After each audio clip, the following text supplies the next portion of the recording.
పద్ధతులే తప్పు. కాటేరమ్మ పలకాలంటే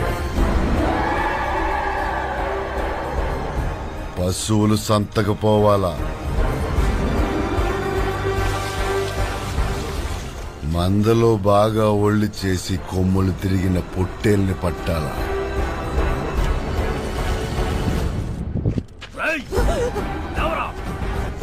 పట్టి ఈడ్చుకురావాలా, మెడలో దండేసి ముఖానికి పసుపు కుంకుమ పూసి కత్తి రాయికి పెట్టి నూరాలా, దాని ముఖాన నీళ్లు చల్లాలా, అది ఒళ్ళు జలధరించిన వెంటనే సంతకి పోనా